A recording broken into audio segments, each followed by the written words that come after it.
நண்பன் மூவிக்கு அப்புறம் இந்த காலேஜோட ஹாஸ்டலை பார்க்கறதுக்கு ரொம்ப சந்தோஷமா இருக்கு. இந்த காலேஜோட ஹாஸ்டல் எங்க லொக்கேட் ஆயிருக்குன்னு தெரிஞ்சா கமெண்ட்ஸ்ல சொல்லுங்க, நானும் சொல்றேன் இந்த வீடியோல. எஸ் மக்கள், இது ராவடி மூவியோட introducing the boys video breakdown தான் இது. ஸ்டார்டிங்கே பாத்தீங்கன்னா ரெட்ஃபோர்ட் ஹாஸ்டல்னு காமிக்கிறாங்க. ஆனா அந்த ஹாஸ்டல் பார்த்தோம்னா விக்டோரியா ஹாஸ்டல், ஐ மீன் பிரசிடென்சி காலேஜோட ஹாஸ்டல். அது இந்த ஹாஸ்டல் தான் நண்பன் மூவிலையும் காமிச்சிருப்பாங்க. இது ஆக்சுவலா எங்க லொக்கேட் ஆயிருக்குன்னா சென்னை தான். என்னதான் ரெட்ஃபோர்ட்னு சொல்லி ஆரம்பிச்சாலும் back benchers with big dreams அப்படின்னு சொல்லி நம்ம 4 ஹீரோஸை காமிக்கிறாங்க. இதுக்கு முன்னாடி அவங்க 4 பேர் என்னென்ன மூவிஸ்ல நடிச்சாங்கன்னு ஷார்ட்டா சொல்லிடுறேன். எல்கே ஆகாஷ் வந்து மாஸ்டர் 2 சிறையில நடிச்சிருக்காங்க. நோபல் கே ஜேம்ஸ் நிறைய படம் நடிச்சிருக்காரு. ஆனா உங்களுக்கு டக்குன்னு ஞாபகம் வர மாதிரி ஒரு படத்தை நான் சொல்றேன். சூப்பர் டீலக்ஸ்ல ஒரு தரமான டயலாக் ஒன்னு சொல்லிருப்பாரு.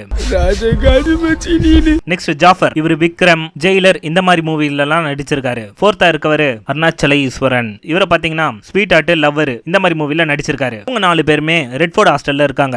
இவங்க தான் அதுல சீனியராவும் டானாவும் இருக்கணும். ஏன்னா சரக்கு ஓட்டுறதுக்கு இவங்க தான் பர்மிஷனே தராங்க. ஆனா இந்த மூவியோட பேசிக் கான்செப்ட் பாத்தீங்கன்னா இந்த ஜாலி ஜோசப் வந்து பேய் இருக்கான்னு கண்டுபிடிக்கிற முயற்சியில பேயை தூண்டி விட்டுருவார் போல. அதுல மாட்டிக்கிட்ட பிரபு, கிச்சா, உதய் எப்படி வெளியே வராங்கன்றது தான் மீதி கதையா இருக்க போகுது. அதுக்காக ஹெல்ப் பண்ண போறது தான் நம்ம அப்பாஸ். அவர் யாருன்னு நம்ம எல்லாருக்குமே தெரியும். அவர் தான் பைசல் ஜோசப். லேட்டஸ்டா தான் பராசக்தியில கேமியோ கொடுத்தாரு. தெரியாதவங்களுக்கு வேணா நான் சொல்றேன், இவர் தான் மின்னல் முரளி டைரக்டர் அண்ட் மோலிவுட்ல செம்மையா கலக்கிட்டு இருக்காரு. இப்ப தமிழ் இண்டஸ்ட்ரிக்கு வந்திருக்காரு. எப்படின்னு பாப்போம். இவங்க 5 பேரும் சேர்ந்து என்ன பாடுபட போறாங்களோ அதுதான் இந்த படத்தோட மீதி கதையா இருக்க போகுது. ஓகே गाइस, இந்த வீடியோ உங்களுக்கு பிடிச்சிருக்கும்னு நான் நினைக்கிறேன். நீங்களும் லைக், ஷேர், சப்ஸ்கிரைப் அண்ட் ஃபாலோவும் பண்ணுவீங்கன்னு நான் நம்புறேன். So stay tune. இது உங்க ரேடியோ. நான் தான் உங்கள் நண்பன் RJ.